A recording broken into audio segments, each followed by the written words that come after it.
స్వాతంత్ర్యం వచ్చినప్పటి నుంచి ఉన్నత వర్గాల వారే ప్రధాన మంత్రులయ్యారని, కానీ అంబేద్కర్ రాసిన రాజ్యాంగం కల్పించిన హక్కులతో బలహీన వర్గాలకు చెందిన బిడ్డ నరేంద్ర మోడీ 3 సార్లు ప్రధానమంత్రి అయ్యారని మందకృష్ణ మాదిగ అన్నారు.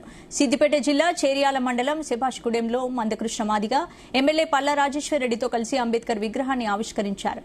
ఎన్నో ఏళ్లుగా అణిచివేయబడిన బలహీన వర్గాల బిడ్డలు దేశాన్ని పాలించే స్థాయికి ఎదిగారంటే అంబేద్కర్ రాసిన రాజ్యాంగమే కారణమన్నారు. సాంప్రదాయాల పేరుతో వంటగదికే పరిమితమైన మహిళలు భారత రాజ్యాంగం కల్పించిన హక్కులతో ఎన్నో ఉన్నత పదవుల్లో ఉన్నారని, ఇందుకు రాష్ట్రపతి ద్రౌపది ముర్ము ఒక ఉదాహరణని తెలిపారు.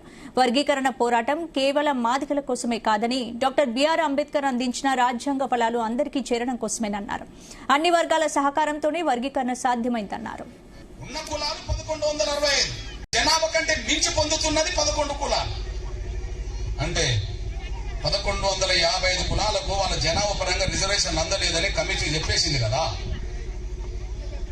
ఇక్కడ 59 కులాలు ఉంటే 59 కులాల్లో 58 కులాలకు న్యాయం జరుగుతలేదు, ఒక కులమే లబ్ధి పొందిందని అందులో ఉన్నది కదా, పేరుతో సహా ఉన్నది కదా.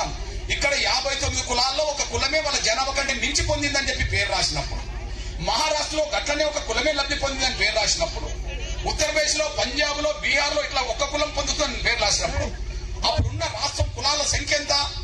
అప్పుడున్న రాష్ట్రాలు ఏంది? ఆ లెక్క ప్రకారం 13 రాష్ట్రాలు ఉన్నాయి అప్పుడు. ఆ తర్వాత ఇప్పుడు రాష్ట్రాల సంఖ్య పెరిగింది కదా, ఉమ్మడి ఆంధ్రప్రదేశ్ లాగానే. ఈ లెక్క ప్రకారమే 11 కులాలకు అందినప్పుడు 1155 కులాలకు అందలేనప్పుడు అందరికీ న్యాయం జరగాలని రిపోర్ట్ ఇచ్చేసింది. ఆ రిపోర్టును అమలు చేసే చిత్తశుద్ధి పాలకు లేకపోవడం వల్ల దాన్ని పెండింగ్ లో పెట్టారు.